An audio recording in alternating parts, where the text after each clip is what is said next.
Diabetes सिरीजमध्ये आपलं स्वागत. आपण पाहतात टाईप 1 डायबिटीज. टाईप 1 डायबिटीज आणि टाईप 2 डायबिटीजचा सर्वात मोठा शत्रू म्हणजे आरबीसीला चिकटलेली शुगर. ही टेस्ट ही दर 3 महिन्यांनी करायची असते. 3 महिन्यांनी का? तर आपले आरबीसीचं लाईफ हे 90 ते 120 दिवसाचं असतं. HbA1c टेस्ट ही 5.7च्या आत पाहिजे, म्हणजे नॉर्मल.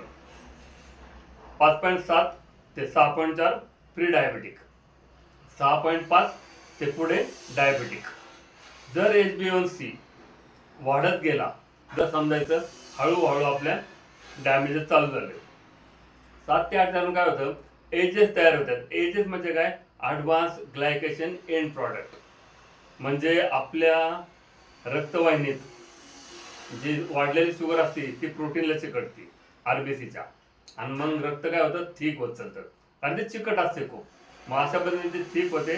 जसं गुलाबजाम पाकात टाकल्यानंतर पाक कसं होतं, एकदम थिक, त्या पद्धतीने होते.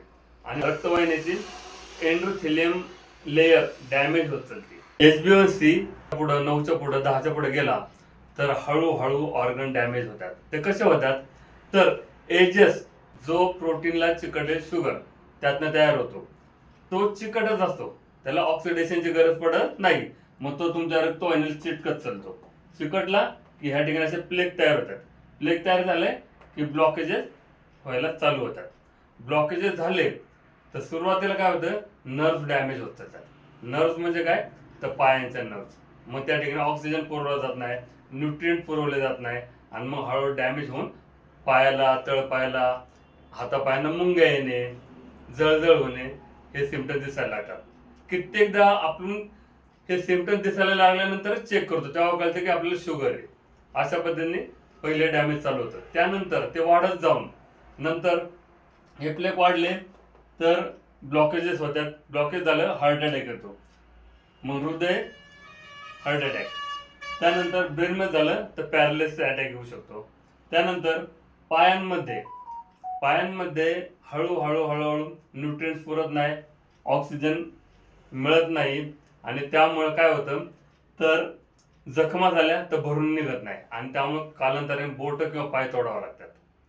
क्लॉटिंगच होत नाही, कारण क्लॉटिंगला लागणारे जे व्हिटॅमिन के ते मिळत नाही. अशा पद्धतीने पाय तोडावं लागतात. डोळ्यांमध्ये आय रेटिनोपॅथी, डोळ्यांचे आय रेटिनोपॅथी दिसायचं बंद होऊन जातं. असं त्या किडनीमध्ये नेफ्रॉन्स डॅमेज होतात, की जे नेफ्रॉन्स आपल्या गाळणीचं काम करत असतं. त्यातनं मग हळूहळू प्रोटीन लिकेज व्हायला चालतो. ग्लोबुलिन, अल्ब्युमिन हे प्रोटीन लिकेज होतं, वाढत जाऊन किडनी निकामी होते.